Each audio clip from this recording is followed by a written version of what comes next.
Vous écoutez Kadash, la méditation quotidienne de la parole de Dieu pour un peuple mis à part.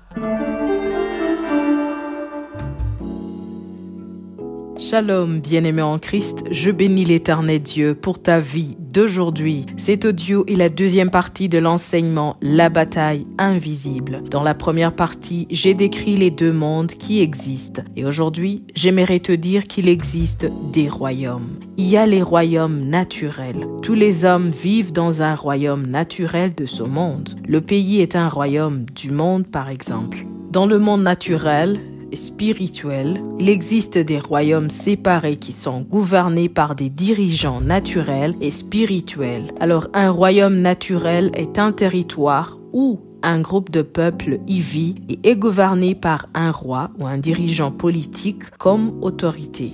La Bible nous dit que ces royaumes naturels sont des royaumes de ce monde. Les royaumes de ce monde sont sous l'autorité et l'influence de l'ennemi, Satan. C'est pour cette raison que les chrétiens doivent combattre pour atteindre un certain niveau de succès, parce que ce qu'ils cherchent est également convoité par l'ennemi. La première lettre de Jean, chapitre 5, le verset 19 nous dit « Nous savons que nous sommes de Dieu et que le monde entier est sous la puissance du malin. » À côté des royaumes naturels qui sont de ce monde, il existe deux autres royaumes spirituels. Le royaume de Dieu et le royaume de Satan. Chaque personne vivante est résidente d'un de ces deux royaumes. Le royaume de Satan est composé d'êtres spirituels appelés diables. Il s'agit du monde et de la chair. Ce sont des forces spirituelles méchantes. Et les hommes qui se rebellent contre Dieu et contre sa parole, ils sont esclaves. Et nous avons le royaume de Dieu qui comprend le Père, Jésus-Christ, le Saint-Esprit, les anges et tous les hommes qui vivent dans la justice de Dieu.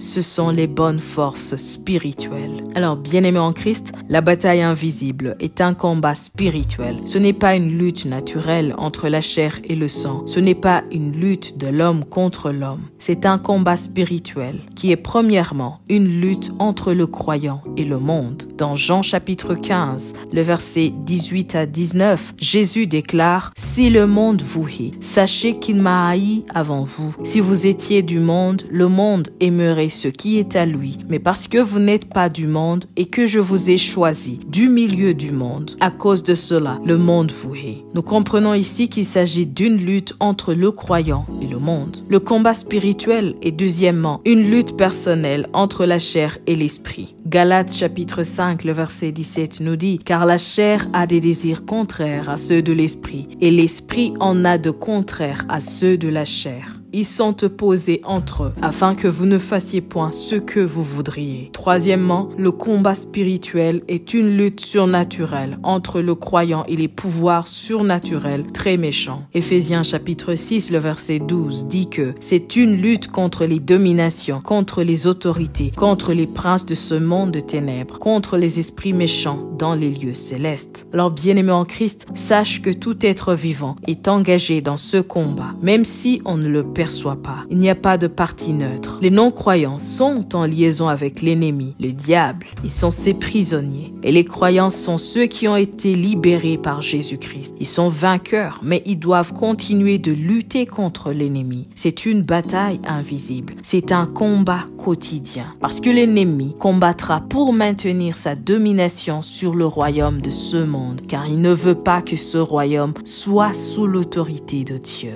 C'est pour cela nous voyons combien les hommes ou les femmes se combattent entre eux. Parce que la tactique de l'ennemi est de masquer les esprits des non-croyants et les utiliser pour attaquer les croyants, les freiner dans leur engagement à Dieu, les distraire pour qu'ils ne lisent pas la parole de Dieu et pour qu'ils ne servent pas Dieu. Alors, bien-aimé en Christ, il faut comprendre que toi qui as choisi de servir Dieu, d'appartenir à Christ, tu dois prier. Parce qu'avec la prière, tu pourras communiquer avec Dieu. Tu pourras communier avec son Esprit Saint. Et tu pourras savoir comment gérer chaque combat. Car sans la prière, l'ennemi t'empêchera d'avancer dans la foi et finira par gouverner ta vie. C'est pour cette raison, nous devons connaître cette vérité. Sois richement béni. Shalom.